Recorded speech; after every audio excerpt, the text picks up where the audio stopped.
पूरी ताकत से साथियों, राहुल गांधी जिंदाबाद। देश का आदरणीय प्रदेश अध्यक्ष श्री भक्तन दास जी आइए और स्वागत उद्बोधन करिए।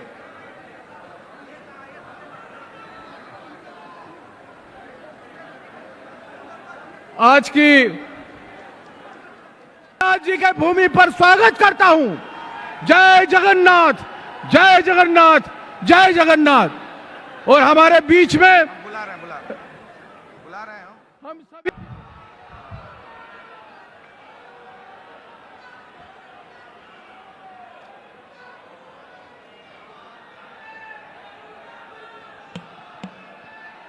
मल्लिकार्जुन खड़गे जी,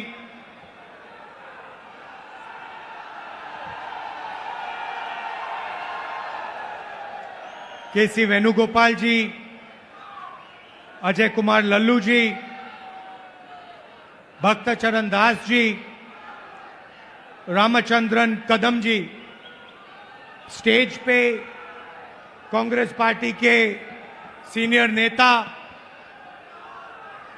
और हमारे कांग्रेस पार्टी के उड़ीसा के प्यारे कार्यकर्ता भाइयों और बहनों,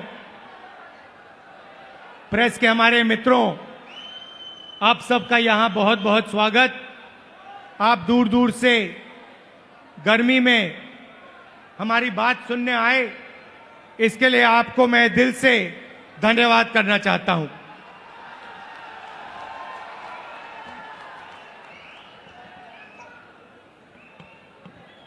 कांग्रेस पार्टी के कार्यकर्ता का मूड कैसा है?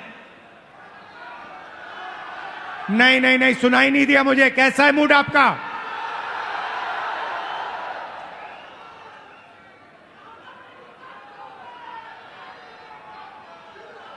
आप लोग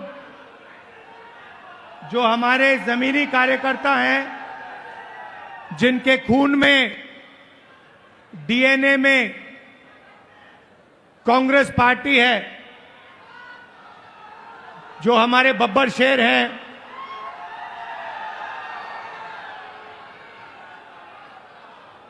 आप उड़ीसा की जो जनता है उनकी रक्षा करते हो।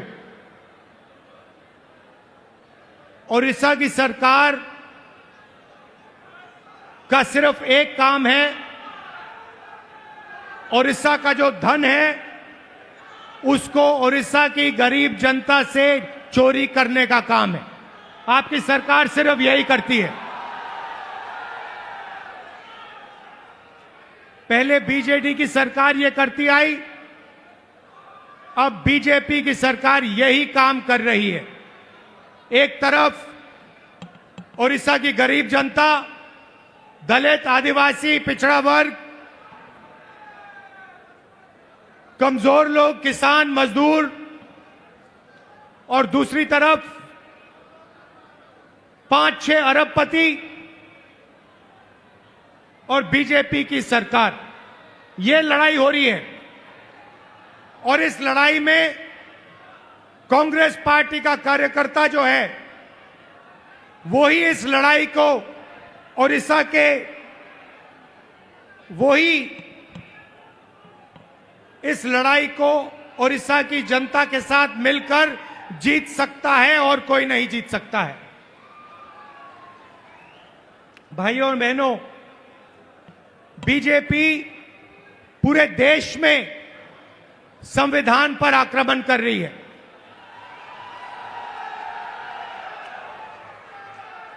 जहां भी हम देखते हैं संविधान पर बीजेपी के लोग आक्रमण कर रहे हैं। कल मैं बिहार में था और बिहार में जैसे महाराष्ट्र में चुनाव चोरी किया गया, वैसे ही बिहार में चुनाव चोरी करने की कोशिश की जा रही है।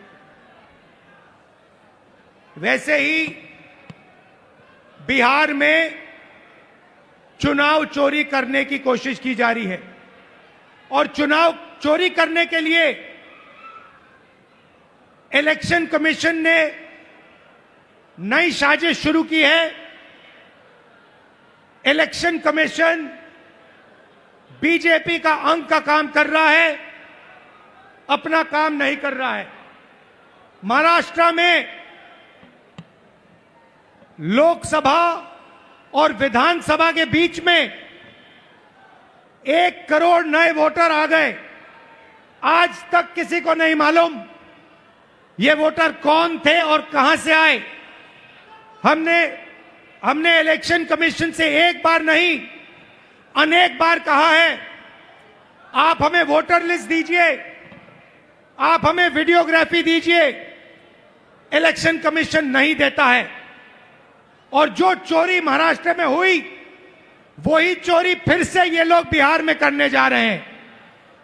कल मैं बिहार गया, इंडिया गठबंधन के नेताओं के साथ हमने कहा कि बिहार में हम इलेक्शन कमीशन को बिहार का चुनाव चोरी नहीं करने देंगे, बीजेपी को चुनाव नहीं चोरी करने देंगे। भाइयों और बहनों, ओडिशा इनका मॉडल है।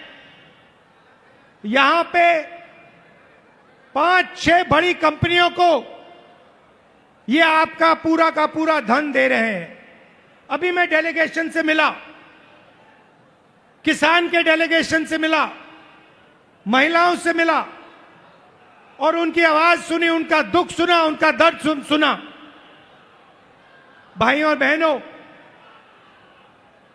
जल, जंगल और जमीन आदिवासियों की है। मैं फिर से दोहराना चाहता हूं, जल, जंगल और जमीन आदिवासियों की है और आदिवासियों की रहेगी।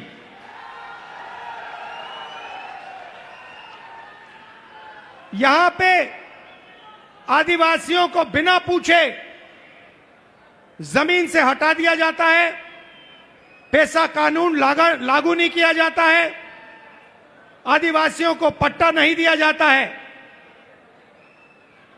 ये जमीन उनकी है, जल उनका है, जंगल उनका है और कांग्रेस पार्टी पेशा कानून लाई, ट्राइबल बिल लाई और इन कानूनों को हम लागू करके दिखाएंगे और आदिवासियों को उनकी जमीन वापस दिलवाएंगे। विकास, भाइयों और बहनों, विकास 2-3% के लिए नहीं होता है। विकास 2-3 अरबपतियों के लिए नहीं किया जाता है। विकास ओडिशा की जनता के लिए किया जाना चाहिए, गरीब लोगों के लिए किया जाना चाहिए, किसानों के लिए किया जाना चाहिए। यहां की सरकार 24 घंटा आपका धन, आपका जंगल, आपकी जमीन आपसे छीनती है, आपको जमीन से हटा देती है, आपको सही मुआवजा नहीं देती है, आपको धमकाती है, आपको डराती है।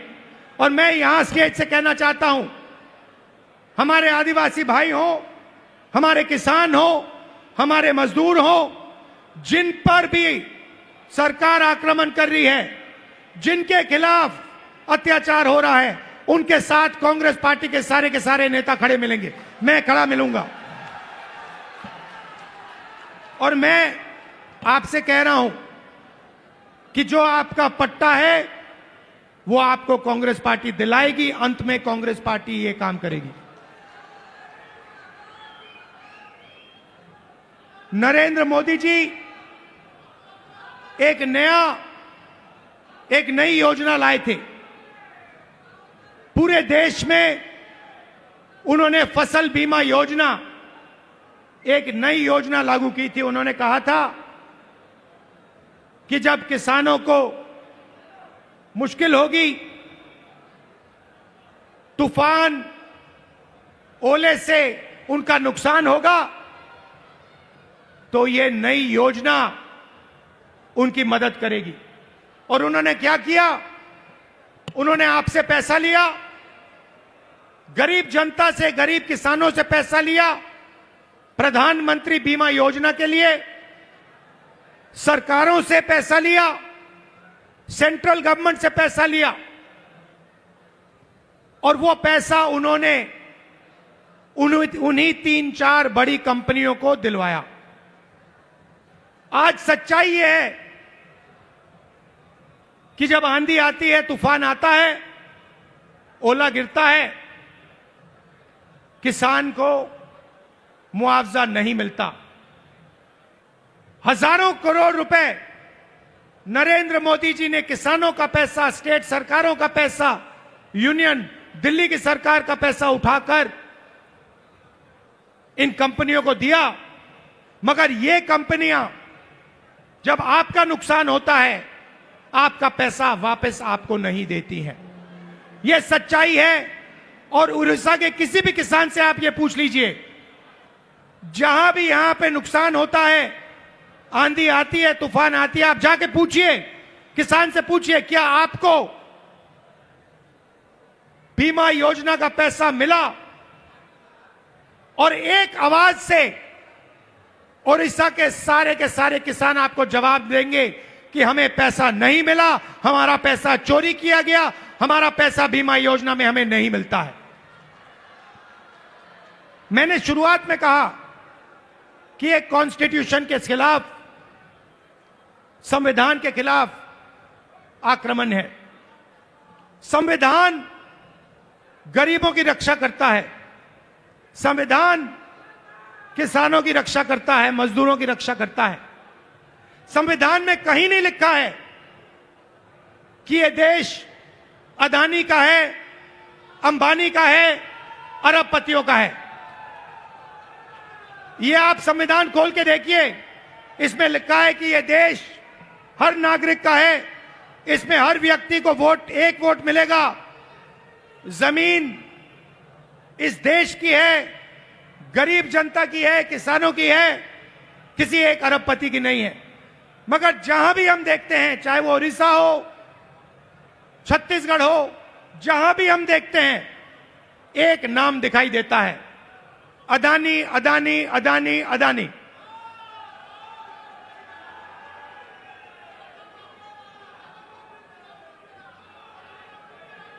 मतलब अदानी जी उड़ीसा की सरकार चलाते हैं, अदानी नरेंद्र मोदी को चलाता है। और जब उड़ीसा में जगन्नाथ यात्रा निकलती है, आप सोचिए रथ निकलता है, जगन्नाथ यात्रा का रथ निकलता है, लाखों लोग उसको देखते हैं, उसके पीछे चलते हैं, और फिर एक ड्रामा होता है, रथ को अदानी जी और उनके परिवार के लिए रोका जाता है। इससे आपको उड़ीसा की सरकार के बारे में सब कुछ समझ आ जाएगा।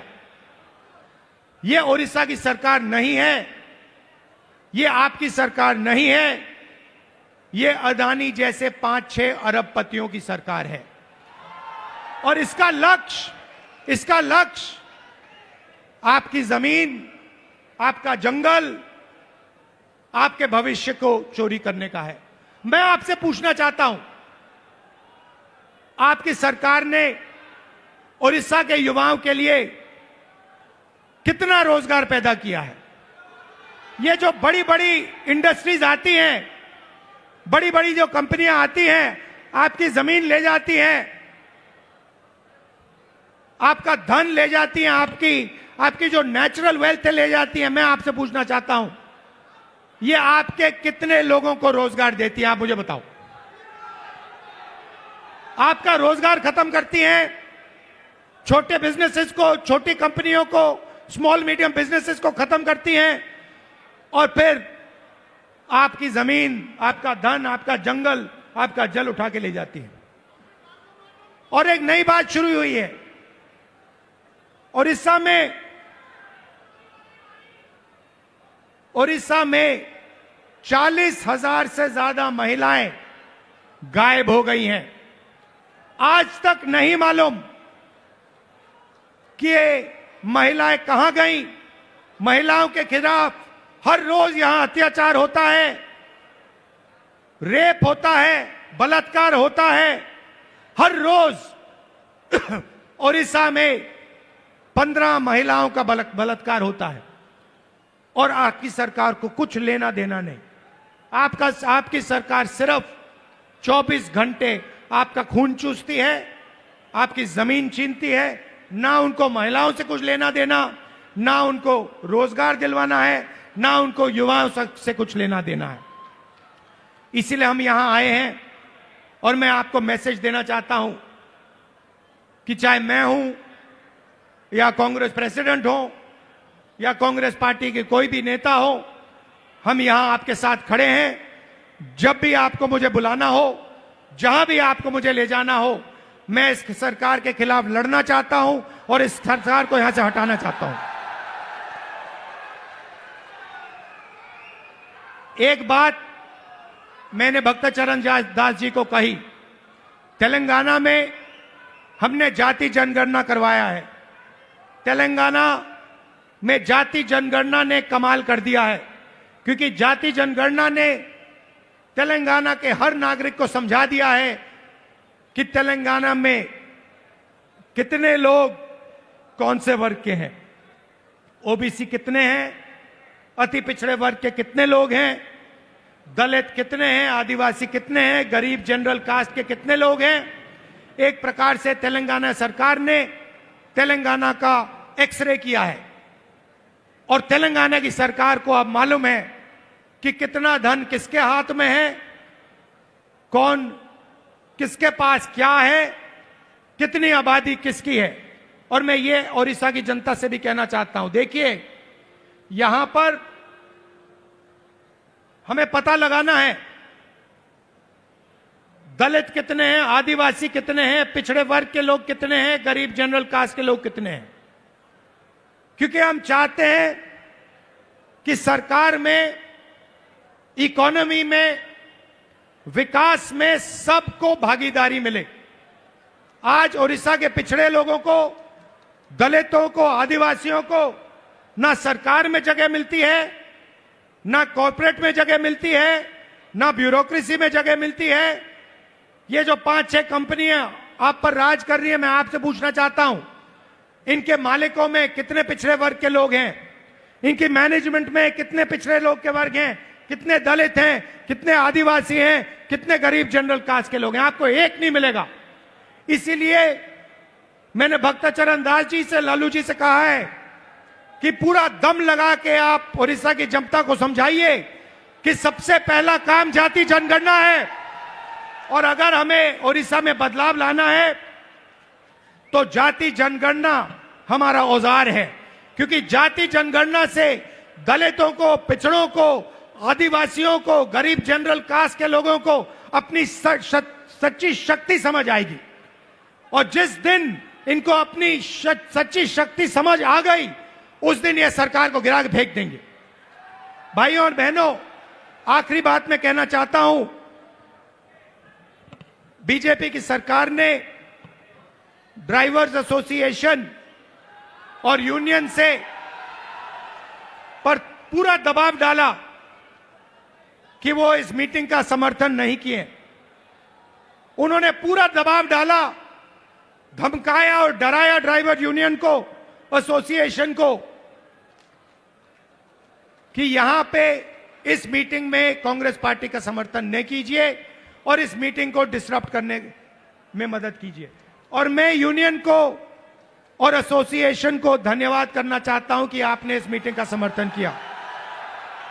और मैं इस स्टेज से कहना चाहता हूं कि सरकार को ड्राइवर एसोसिएशन और यूनियन की आवाज सुननी चाहिए और जो उनकी जेन्युइन डिमांड है उन्हें पूरा करना चाहिए। एक बार फिर मैं आप सबका दिल से धन्यवाद करना चाहता हूं। आप यहां आए, इतनी गर्मी में आए और आपने इतनी प्यार से मेरी बात सुनी। कांग्रेस पार्टी के कार्यकर्ता से कहना चाहता हूं, देखो आप लोग बब्बर शेर हो, आपको किसी से नहीं डरना है। आप टाइगर हो, आपको किसी से नहीं डरना है। आप आगे बढ़ो, आपके खून में कांग्रेस पार्टी की विचारधारा है, गांधी जी की विचारधारा है, संविधान की विचारधारा है। जाओ, लड़ो और इस सरकार को बदलो। धन्यवाद, नमस्कार, जय हिंद। धन्यवाद। अब मैं आमंत्रित करूंगा भारतीय राष्ट्रीय कांग्रेस के माननीय अध्यक्ष, देश में संसद में राज्यसभा में विपक्ष के नेता आदरणीय मल्लिकार्जुन खड़गे। संविधान बचाओ,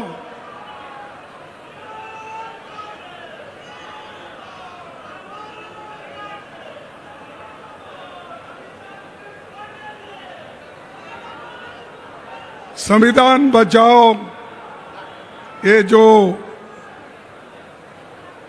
सभा है इसमें उपस्थित और अभी हमारे नेता राहुल गांधी जी ने जो बात की है उनको मैं अपने पार्टी के ओर से उनका स्वागत करता हूं। इसी मंच पर बैठे हुए केसी वेणुगोपाल जी, अजय कुमार, लालू जी, भक्त चरणदास जी, रामचंद्र कदम जी, निरंजन पटनायक जी, प्रसाद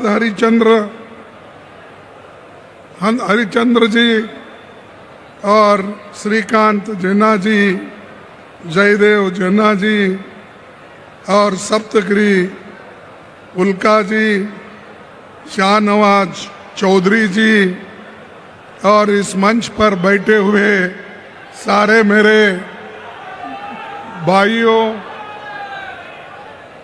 भाइयों और दूर दूर बैठे हुए मेरे माताएं, बहनें, किसान भाइयों, आदिवासी बंधुओं, दलित बंधुओं और मीडिया के मेरे दोस्तों, ओडिशा एक बहुत बड़ा महत्व रखने वाला राज्य है। सबसे पहले मैं हमारे महान नायक उत्कलमणि गोपबंधु दास जी को नमस्कार करता हूं।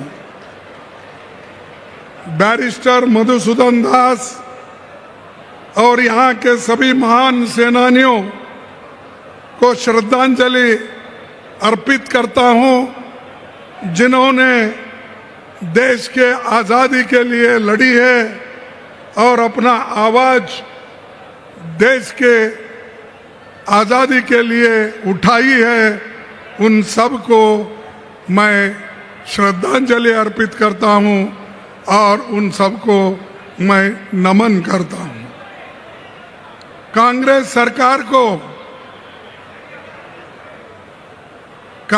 सरकार यहां पर जब थी और केंद्र में जब थी, तब यहां पर Paradip port, Rourkela steel plant, Hirakud, NALCO, NTPC, Chilika naval academy, Mancheswar में रेल कोच फैक्ट्री, कोरपुत में HAL ऑर्डिनेंस फैक्ट्री, ये सारी चीजें अगर किसी ने बनाई है वो कांग्रेस पार्टी ने बनाई है। मेरे को बताओ, मोदी जी कौन सा फैक्ट्री यहां पर लाए हैं? क्या काम उन्होंने किया है हमारे ओडिशा के जनता के लिए?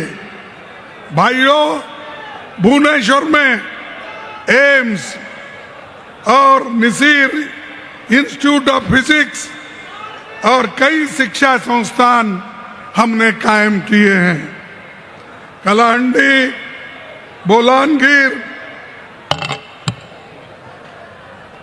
बोलानगिर और कुर्तापूत केपी के जिलों में ट्रांसफॉर्मेशन की योजना बनाई है। नेहरू जी के प्रधानमंत्री काल में भुवनेश्वर को अगर राजधानी किसी ने बनाई, वो पंडित जवाहरलाल नेहरू जी ने बनाई। ये कोई नहीं थे। आज जो बीजेपी को लोग उड़ उड़ के बात करते हैं, इनका कंट्रीब्यूशन भुवनेश्वर के लिए, ओडिशा के लिए जीरो है। जीरो है ना?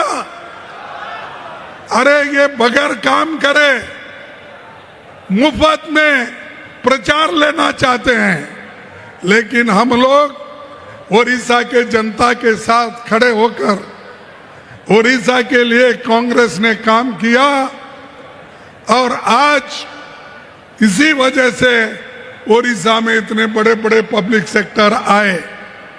लेकिन मोदी जी कोई काम न करते हुए आपने जो कमाया था और कांग्रेस पार्टी ने जो दिया था, उस सब को मोदी बेच रहा है। एयरपोर्ट बेच रहा है, माइंस बेच रहा है, जंगल काट रहा है, जमीन बेच रहा है और पानी भी दूसरों को दे रहा है। अभी जैसा राहुल जी ने कहा, जंगल, जमीन, जल, ये सभी मोदी जी अपने मित्रों को दे रहा है। लेकिन यहां की सरकार अब की नींद कर रही है, पहले की भी नींद कर रही थी। अरे हम तो वैसे लोग हैं, काम करके दिखाते हैं, सिर्फ नाम के नहीं हैं हम। यहाँ के लोगों के प्रगति के लिए, उन्नति के लिए बहुत कुछ काम कांग्रेस ने की है। लेकिन मैं एक चीज आपको बताना चाहता हूं, 55 साल हमारी गवर्नमेंट थी, केंद्र में 160 पब्लिक सेक्टर्स हमने बनाया। कितने बनाया? 160। और 160 में उन्होंने अब तक कम से कम 23 पब्लिक सेक्टर्स, बड़े कारखाने मोदी ने बेच डाला। मोदी का काम यही है, कमाओ आप, खर्च करेंगे हम, बेचेंगे हम, खाएंगे हम। तो इसीलिए इनको सबक सिखाना जरूरी है। और जब तक मैं ये कहना चाहता हूं, अगर ओडिशा कांग्रेस को जीत दिलाएगी, तब पूरे हिंदुस्तान में कांग्रेस का राज्य बनेगा। यह आप ध्यान में रखिए। और कौन से भी बीजेपी हमेशा ये करती है कि पहले तो चीफ मिनिस्टर चुनती है, उसके साथ ही साथ अदानी अंबानी पीछे लगते हैं। कौन सी जमीन अच्छी है, कौन सी खनन अच्छी है, कौन सी जगह अच्छी है, कहाँ पावर प्लांट बनाना है, ये ढूंढते रहती है। तो इसीलिए इन लोगों को हम सबक सिखाना है। और मुझे मालूम है कि ओडिशा के लोग मजबूत हैं और ऐसे बीजेपी को सबक सिखाएगी, जरूर सिखाएगी। मैं अपने नौजवानों से मैं ये बात कहूंगा कि जो कांग्रेस ने फॉरेस्ट एक्ट लाया, सोनिया गांधी जी ने लाया और 2006 में लाया, आज उसको कमजोर मोदी सरकार कर रही है। अरे ये तो आपका जीने का मरने का सवाल है। फॉरेस्ट एक्ट किसके लिए बनाई? सोनिया गांधी जी ने गरीब की रक्षा करने के लिए, आदिवासियों की रक्षा करने के लिए। लेकिन अगर उसकी हिफाजत आप नहीं करेंगे, आपको बहुत बड़ा आपके ऊपर दोष आएगा। इसीलिए आपको लड़ना होगा, सब मिलके कांग्रेस पार्टी को मजबूत बनाना होगा। ये मैं आपसे विनती करना चाहता हूं। और उसी के साथ मैं परसों छत्तीसगढ़ गया था।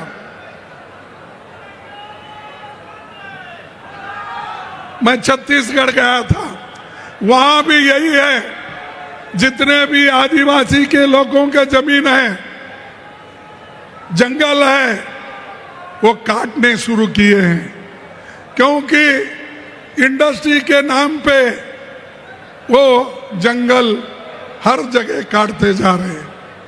तो ये दोस्तों, मैं आप सबको यही कहूंगा, मोदी का एजेंडा ये है कि इस देश के संविधान को खत्म करना। वो कहते थे 400 पार तुम सीट दो, इस बार 400 पार आएंगे, तुम अगर सीट देंगे तो हम संविधान बदलेंगे।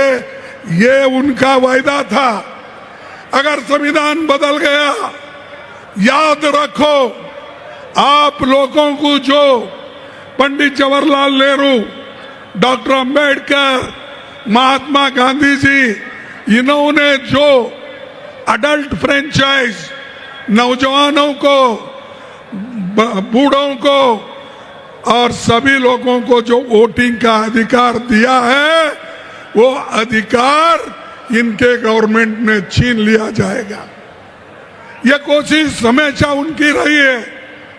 आज भी देखिए, अभी हमारे नेता जिक्र किए, राहुल गांधी जी ने, महाराष्ट्र में अब जो सरकार बनी है वो चोरी की सरकार है, वो चोरों की सरकार है। 85 लाख वोट को बदलकर वहां पर उन्होंने अपनी सरकार बनाई बीजेपी वाले। आज वही कोशिश, कल जो राहुल गांधी जी बिहार गए थे, आप देखे होंगे बिहार में जो बहुत बड़ी रैली हो गई, वहां पर 7 करोड़ वोटर में से 2 करोड़ वोटर्स को वो काट रहे हैं। क्या ऐसी सरकार आपको चाहिए? क्या ऐसे लोग चाहिए? क्या इससे लोकतंत्र बचेगा? बचेगा लोकतंत्र? तो ऐसे गद्दारों को हम निकाल देना चाहिए, उनको सबक सिखाना चाहिए। अगर आप सबक नहीं सिखाएंगे, अपने पैरों पे आप कुराड़ी मार लेंगे। ये लोकतंत्र है, इसीलिए आप इतने लोग अब आए हैं। ये लोकतंत्र है, इसीलिए आदिवासी को रिजर्वेशन मिला है। ये लोकतंत्र है, संविधान है, इसीलिए शेड्यूल कास्ट को आज उनको भी रिजर्वेशन मिला है।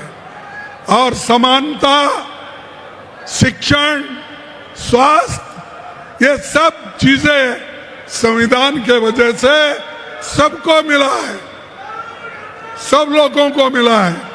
इसको अगर बचाना है, आप लोग एक होना, मजबूत रहना। हाल ही में मैं सुना, देखो सुनिए बाबू, सुनिए, तुमको भी बोलने में आसानी होगा कि जो बीजेपी सेक्युलर और सोशलिज्म इस शब्द को कॉन्स्टिट्यूशन से हटाना चाहती है। क्यों हटाना चाहती है? अरे उनके संविधान में तो, उनके जो पार्टी की संविधान है उसमें सेक्युलर सोशलिज्म लिखा हुआ है। और 1980 में उन्होंने जो संविधान बनाया उसमें ये उन्होंने लिखा है, हम भी संविधान में जो लिखा है उसका पालन करते हैं। अरे कहाँ पालन करते हो? हर जगह आरएसएस और बीजेपी ऐसे बातें कहते हैं गरीबों के खिलाफ कहते हैं, संविधान के खिलाफ कहते हैं। इसीलिए मेरा नौजवानों से एक नम्र विनती है, आप जागो, उठो, संविधान की रक्षा करो, तभी तुम बचेंगे। नहीं तो ये लोग, बीजेपी के लोग, ये हर समाज को बांट रहे हैं, हर धर्म को बांट रहे हैं। अगर धर्म नरम में झगड़ा लगाने की कोशिश ये क्यों कर रहे हैं कि हम लोगों को ये चाहते हैं कि इनका बंटवारा करो। भाइयों, हम तो संविधान बचाने के लिए आए हैं और राहुल गांधी जी भारत जोड़ो यात्रा उन्होंने कन्याकुमारी से कश्मीर तक की। क्यों किया? कि उन्होंने इस संविधान को बचाने के लिए, देश को एक करने के लिए उन्होंने किया। मणिपुर से बंबई तक उन्होंने पद यात्रा की। वो क्यों किया? कि संविधान को बचाने के लिए, न्याय दिलाने के लिए। अगर आप लोग इसमें शामिल नहीं होंगे तो बहुत बड़ा नुकसान हम लोगों का होगा, उनका नहीं। इसीलिए भाइयों, मैं आपसे यही कहूंगा कि आज मोदी हमेशा ईडी, सीबीआई, इनकम टैक्स, ये सब चीजें करने का काम कर रही है, लेकिन आपको डरना नहीं है। आप डरेंगे तो मरेंगे, आप डरेंगे तो मरेंगे। अगर आपको जीना है तो डरना नहीं, काम करना है। उसी के साथ मैं आपको यहाँ पर एक बात कहने आया हूँ, जो अब राहुल जी आवाज उठाए थे, अब सुप्रीम कोर्ट ने भी डायरेक्शन दिया है। सुप्रीम कोर्ट ने क्या डायरेक्शन दिया है? पहले वोटर लिस्ट बनाते वक्त वहां पर Aadhaar card, voter ID card, ration card, ये वो नहीं लेना चाहते थे, लेकिन सुप्रीम कोर्ट ने बोला कि आधार कार्ड भी चलेगा, राशन कार्ड भी चलेगा। किसी इस डॉक्यूमेंट को आप लिस्ट में डालो और लिस्ट में डालकर वोटर लिस्ट बनाइए। भाइयों, आप तमाम लोगों को मैं एक बात कहना चाहता हूं, मोदी जी कितने झूठ बोलते हैं, बीजेपी कितनी झूठ बोलती है। उन्होंने ये जो हिंदुस्तान पाकिस्तान का युद्ध हो रहा था,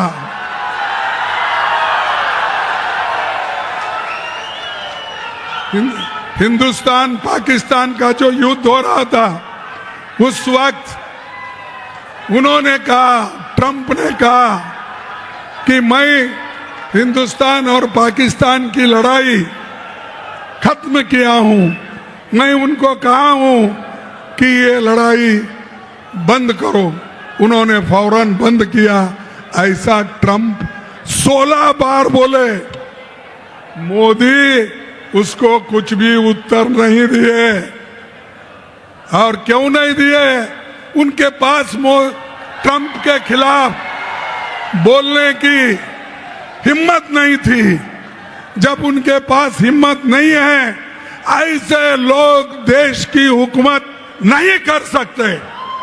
जिसके पास ताकत नहीं, जो आदमी ताकत से नहीं लड़ता, उस आदमी को इस देश के ऊपर, जिस देश का रक्षण करने की हिम्मत नहीं है, उनको हम कभी लीडर नहीं मानेंगे। और दूसरी बात, यहाँ पर जो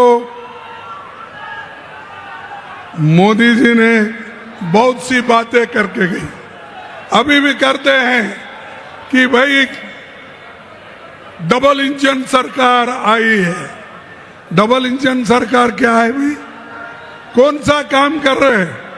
अरे डबल इंजन की सरकार तो अदानी को जमीन दे रही है, पीयूसी बेच रही है, सब चीजें अमीरों के लिए हैं, इस ओडिशा के गरीबों के लिए कुछ नहीं है। मैं एक दलित कम्युनिटी से आता हूं, मेरे को दर्द है, क्योंकि ये संविधान बचा तो ही मैं बचूंगा। दलित बचेंगे, आदिवासी बचेंगे, नौजवान बचेंगे, महिला बचेंगे, किसान बचेंगे। दूसरों की इसकी फिक्र नहीं है।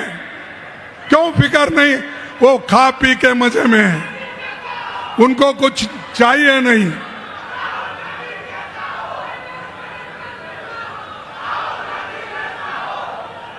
अरे जरा चुप बैठो भाई, बाद में तुम्हारा जोश दिखाओ। इलेक्शन आ रहे हैं नजदीक, उस इलेक्शन में अगर जीत के आए तो हम आपके ऐसे 100 ललकार सुनेंगे। थोड़ा पहले सुनने का सीखो भाइयों। और एक बात आपको ये कहूंगा कि राहुल जी मणिपुर गए तो मोदी क्यों नहीं गए भाई? मोदी क्यों नहीं गए? आज तक नहीं गए। 42 विदेश देशों में उन्होंने घूमा, 42 देशों में आज तक गए हैं। अभी भी 8 राष्ट्र का घूम रहे हैं, मालदीव्स को जा रहे हैं। अरे ये सब देशों को आप जा सकते हो, क्यों मणिपुर नहीं जाते? वहां रेप हो रहे हैं, घर जलाए जा रहे हैं, बच्चों की शिक्षा नहीं है, स्कूल बंद है। ये सब हो रहा है, मोदी उधर पैर नहीं रख रहे। इतने जहाज है उनके पास, क्या उनको 1-2 घंटे टाइम नहीं मिलता? आपको पाकिस्तान के लोगों को बिन बुलाए जाकर उनसे गले मिलते हो, हर लीडर से जाकर गले मिलते हो, तो क्या आपको मणिपुर के महिलाओं का रक्षण करने के लिए, महिलाओं को, बच्चों का रक्षण करने के लिए, वहां के जो इतनी भारी आपस में लड़ाई चल रही है उसको शमन करने के लिए आप क्यों नहीं जाते? ये मैं पूछता हूं। लेकिन उनको देश के बारे में हमदर्दी नहीं है, उनको सिर्फ गले में मेरे को कौन बुलाकर कौन वो उनका देश का हार डालेगा, किस देश में जाके मैं वो सर्वोच्च पद ले, इसमें ज्यादा उनका ध्यान है। और मैं आपसे ये कहना चाहता हूं कि ये उनके पास उधर जाने की हिम्मत नहीं है और वो जाना भी नहीं चाहते। और मैं खास करके SC ST और अल्पसंख्यक समुदाय के उनके भय को निकालना चाहता हूं। मैं चाहता हूं आदिवासी भाइयों, शेड्यूल्ड कास्ट के लोगों, किसान के जितने भी लोग हैं और युवक हैं, आपको लड़ने का सीखना चाहिए। आप लड़ना चाहिए। और मैं यही कहीं दलित लोगों से भी कहूंगा, आदिवासियों से कहूंगा कि तुम अगर लड़ेंगे नहीं तो तुम निश्चित रूप से मरेंगे। तुमको दबाने वाले लोग हैं, तुमको दूर रखने वाले लोग हैं, मनुस्मृति को लाके तुमको मंदिर से दूर रखते हैं, तुमको हर देवल से मुंह दूर रखते हैं। मैं हाल में सुना यहां पर जो एक हालात हो गई,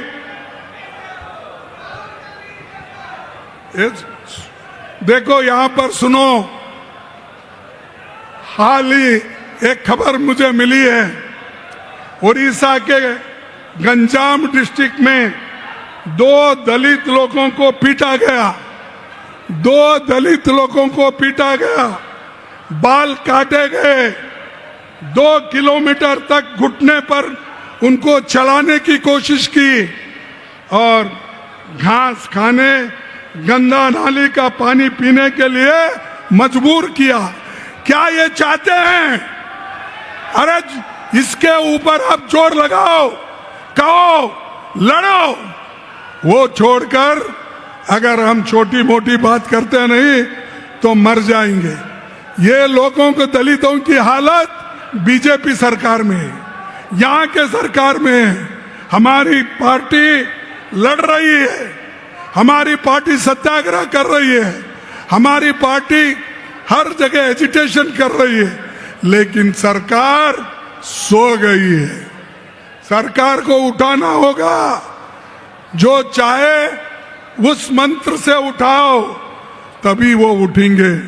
और शेड्यूल कास्ट की हालत अगर उड़ीसा में ऐसी है तो आप ध्यान में लो, कल के दिन किसी और जगह ऐसा ही होगा। भाइयों, एक ऑफिसर को भी बीजेपी वालों ने मारा। अरे ऑफिसर को मारते हैं, दलितों को मारते हैं। अगर ये चीज यहां पर चलते गया तो कोई गरीब नहीं बचेगा, कोई दलित नहीं बचेगा। इसीलिए आपको ठीक ढंग से काम करना है। मैं एक रिपोर्ट पढ़ा, विधानसभा 29 मार्च 2025 को यहाँ के उपमंत्री ने विधानसभा में एक स्टेटमेंट दिया है। 11 महीने में 28,000 महिलाओं पर और बच्चों पर अत्याचार हुए। कितने? 11 महीने में 28,000 महिलाओं और बच्चों पर अत्याचार हुए। इसके खिलाफ लड़ो। ये लड़े तो ही हमारे लोग जागृत होंगे, महिला जागृत होगी, लड़ने की शक्ति आ जाएगी। तो इसीलिए आप सभी लोग, चाहे वो Gopalpur bridge Ganga gang rape हो, चाहे वो हमारे फैक्ट फाइंडिंग कमेटी कांग्रेस की भेजे थे, वो रिपोर्ट भी आया है, हम देखेंगे। उसके बाद में सदन में भी इस बात को हमारे लोग उठाए हैं और आने वाले दिनों में भी इसके बारे में ज़्यादा से ज़्यादा लोग ये सवाल को उठाएंगे। और एक मैं खास करके कहना चाहता हूँ, यहाँ पर कमीशन खोरी बहुत है। अरे सैंड बेचते हैं, फॉरेस्ट बेचते हैं, हर चीज बेचने का, कमीशन खाने का। तो ऐसे बीजेपी के लीडरों को, गुंडों को आपको ठीक करना होगा।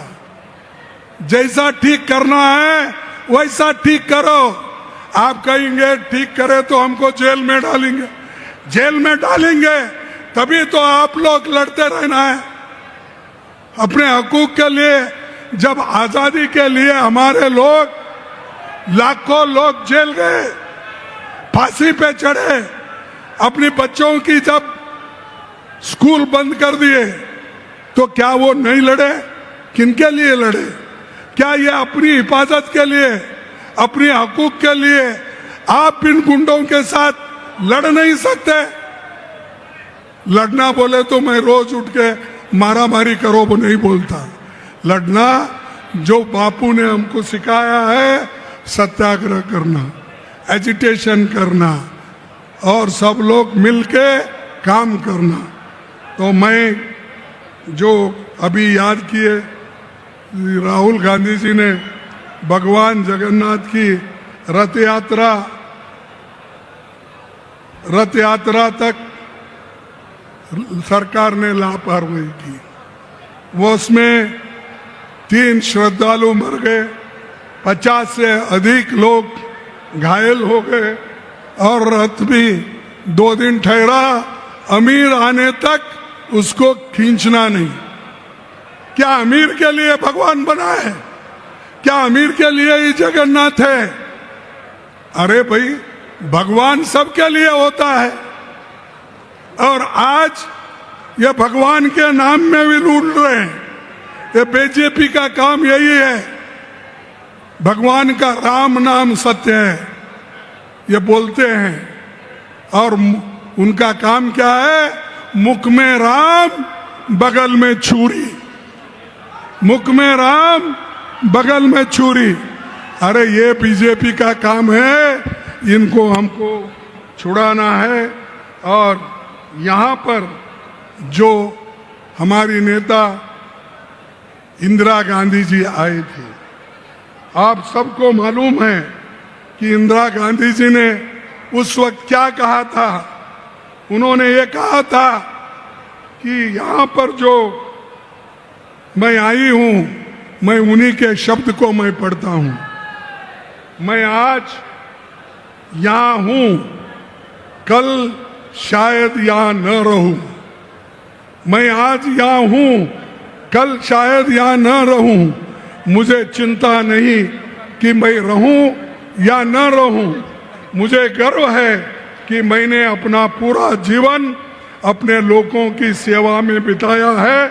मैं आखिरी सांस तक ऐसा करती रहूंगी, और जब मरूंगी तो मेरे खून का एक एक कतरा भारत को मजबूत करने के लिए लगाएंगे। कौन कहते हैं? कोई बहादुर है बीजेपी में? कोई माँ का लाल है ऐसी बात करने वाला? उन्होंने अपनी जान खोई, 30 गोलियां उनके छाती में गिरी, प्राण छोड़ी। ये है कांग्रेस, ये है कांग्रेस के नेता लोग। तो इसीलिए जो लोग देश के लिए लड़ते हैं और देश को एक रखने के लिए, हमारे राजीव गांधी जी अपनी जान खो दिए, इंदिरा गांधी जी दी, और देश के उसूलों के लिए महात्मा गांधी जी दिए। बताओ मेरे को, बीजेपी में, आरएसएस में ऐसा कोई नेता है कोई नेता? और तुम हमको सिखाते हो। तो भाइयों, मैं आपसे ये विनंती करके अपनी बात को समाप्त करूंगा। राहुल जी भी वही काम आज कर रहे हैं देश के लिए और एकता रखने के लिए, और एकता हम रखेंगे, और एकता के लिए हम लड़ेंगे, मरेंगे, सब कुछ करेंगे। तो अफसोस है आज की सरकार हमारे प्रधानमंत्री सिर्फ प्रचार करने के लिए हर जगह जाते हैं। अरे भाई, वहां पहलगांव में और हमारे दूसरे जगह हमारे जो मीटिंग हो रहे हैं, उन मीटिंगों में मोदी नहीं आते, इलेक्शन में फिरते हैं।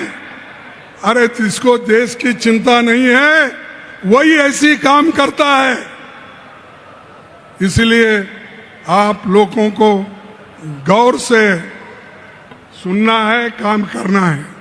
और मैं समझता हूं आज ओडिशा की कांग्रेस मजबूत हो रही है, ओडिशा की कांग्रेस मजबूत हो रही है। इसीलिए मैं कहूंगा कि आप लोग मेरे साथ एक स्लोगन दीजिए, जय कांग्रेस।